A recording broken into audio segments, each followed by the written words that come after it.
my God, and they do become my Messiah. And so then, you know, I just began to wonder, you know, what is it like the prophet and Haile Selassie, you know, what do they have in common with Abba? And I found that Abba and Haile Selassie both died from prostate cancer, which I know the CNA took their little instruments, you know, of electricity or whatever they do, however they do that stupid stuff, and this is how they gave them these diseases. Now, Abba died in the hands of Carmel in Van. I didn't even know that boy existed till Flaming Sword of Truth came out and began to, you know, do a Leviticus 5:1. Nobody else ever even mentions Van. But Abba died in the hands of Carmel. And Haile Selassie, he died on the table. So the doctors actually killed him, which probably weren't doctors anyway, but CIA doctors. Okay, so then I needed to know, how does the prophet Noble Drew Ali and Abba connect? And both of them were doing the same thing as Hiram Abiff. And see, they had to get rid of the prophet because they were about to bring in this thing, you know, the birth certificate thing, you know, with the Rothschilds. And if you look up Rothschild, you'll see the word rot and child. Yeah, they just want our children to rot in hell. And so they had to get rid of the prophet in order to bring that about, because the prophet was here and he was teaching us to be sovereign. The prophet was building, you know, he's a builder like Hiram Abiff. Abba's a builder, you know, Hiram Abiff. Okay, so I just started connecting dots with all my brothers and Abba and seeing that, you know, I can't just be about Yahweh ben Yahweh and forget about the prophet. I'm like, whoa, how can I do that? And the prophet was here before Abba. Although they say that the prophet came in the name of Allah, I really don't know, but I'll accept that because I know that Allah is the Lord of Sirius. I'm one of the sisters of Sirius, so I'll accept that. But one thing that I know that they did change about the prophet is that the prophet spoke that we were Canaanites. Never did. That's a COINTELPRO thing. After they killed off, first they killed off Green Bay, and then they killed off the prophet. They beat him to a pope, and you know, he died later, a couple of days later, I guess. Not too far from dying. Not too far. He didn't die maybe a week or two after Green Bay. Like I say, you know, they have me under mind control too. They be hacking in my head and messing up my language and have me talk from one conversation to another, but it's still all righteous talk. They can't make me lie. They can't make me do what they want me to do. So, praise Yahweh and fuck them. So, Green Bay and the prophet died maybe 2 weeks apart from each other. And after the prophet died, people rose up just like they're rising up, and they claimed that the prophet had incarnated in them, and they was this and that and that. And I look at it like this: if Abba incarnated in anyone, then how come the nation of Yahweh is no more? It's no more. We talk about it because we don't want it to just disappear, but it's no more. And what the prophet, what he was doing, Prophet Noble Drew, what he was doing, his community, the building that the prophet was doing, it should be awesome by now. It should be everywhere. Everybody should know about it by now, because I think it was 1929 when they killed him.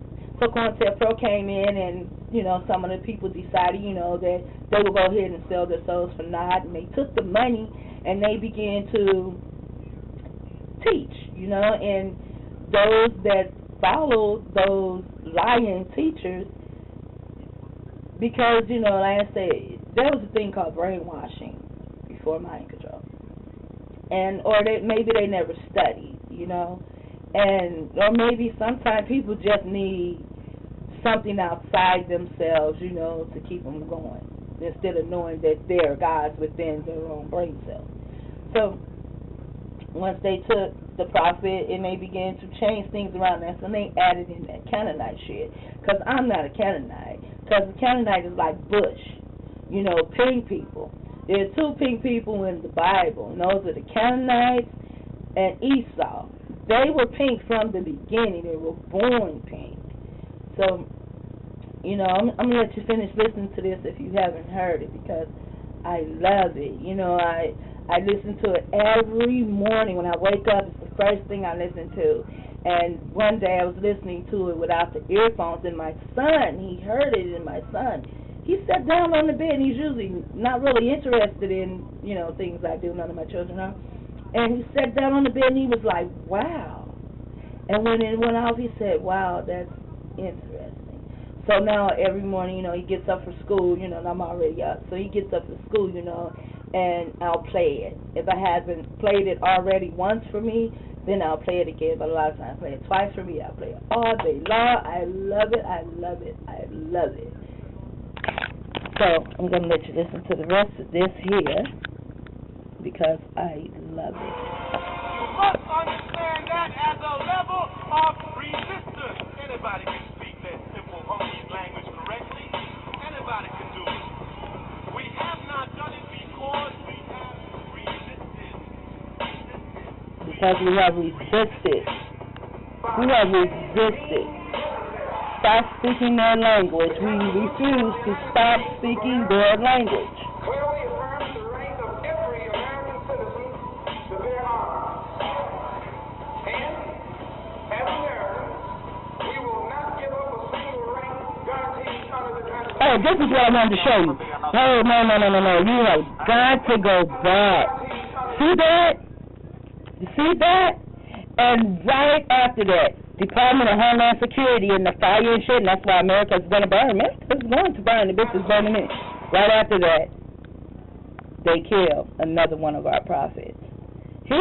Back in the day, I was a little girl. He was my Messiah, and he still is one of my Messiahs. And after they killed him, you know, then the Black Panthers, it was nothing else for me but church, so I went to church. But church never, ever taught like they taught. Now, I wrote I think this is the one. I wrote some comments. Because, you know, people, I don't know if I'm watching this. It has 95 views. But I don't know if it's me, you know, watching it, because I do watch a lot, and if it's actually giving me my own views. Oh, 97 here, okay. However, you know, people, they'll watch it, but as they're watching it, I know CIA is watching it. I know they are. And they never have a like or dislike. That's my like. Possibly from another page. And this here are some things that I wrote here, you know, as far as, you know, things that I was thinking about. I wrote them down as a comment. Because after I saw that Homeland Security, and then all of a sudden, boom, my brother is shot and dead, I couldn't help but to write it. It says at 109, because that's what it is, 109, which is 10, and that actually, you know, in Yahweh numerology, that means it's complete. So they had completed what they needed to do with my brother. And it says at 109 is the Department of Homeland Security. Then I see my brother get shot. Black August. You know, and that reminded me of the movie Black August, you know, and the dude, you know, they were in prison, and the prison guard just came out and shot him. Nothing happened either. You know, in the Black August movie, I need to take these glasses off. I can't read with glasses on. The Black August movie, it showed me how they killed my brothers and they get away with it. Wow. And Kelly is a special agent for the Secret Service, and is the name Kelly again. That's a code word or a code name that the CIA, they use a lot. I mean, most of you, if you're a TI or you ever gone through anything, just think back and see if you ever had a Kelly. A pink Kelly with blonde hair. Just, you know, think about that. Okay, and the statement by the secretary, whatever the fuck his name is, on the DOJ's finding of discriminatory policy in this here county, but indiscriminary is CIA. And policing and the findings of discriminatory, which is findings of the CIA policing in this here place, MARICOPA. Actually, there's CIA in there too, backwards, CIA. They write themselves in everything. They have to. They want us to know what they're doing. They just don't want us to know what they're doing. They can put it right in our faces, and we don't care. They know that. They laugh the hell out of us. I know they be laughing at me because, well, she's always talking about it and pays attention, but that's cool. I get the shit out of my brain cells, and that's really why I begin to do these talking videos, to get it out of my brain cell.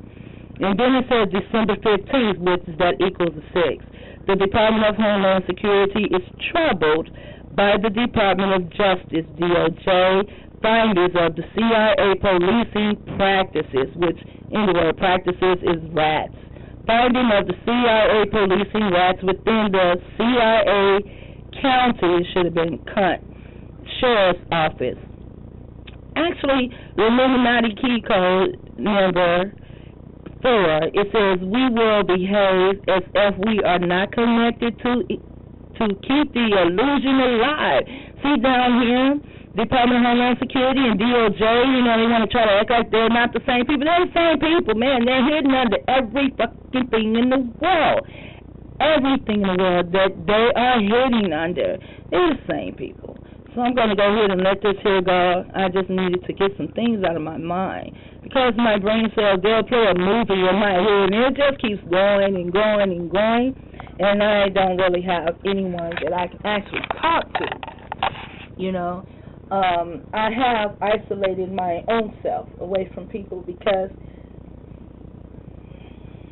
I don't know, well, I do know, but I've isolated myself away from people because, to me, they have no conversation. And you can tell them about mind control, and it seems as though they're waking up, but once you leave, it's like they go and they lay back down and they put the dirt back on them again. They're still messing with me. And when you see them again, you know, you have to do the whole process all over again. So I just said, you know, forget it. I'll just be alone, you know.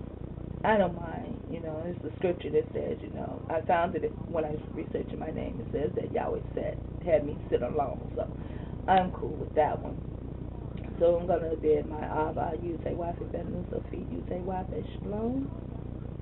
To his Abba, Yute Wafe, architect of the universe, is supreme being of everything that exists, and even that which does not exist as of yet. And that's what Yahweh names mean. Yahweh name does not mean God. His name means he who bringeth all things into existence, and even that which does not exist as of yet. That's what Yute Wafe means. And to my Ima, Shalom, and to all my brothers, this is, I'm out.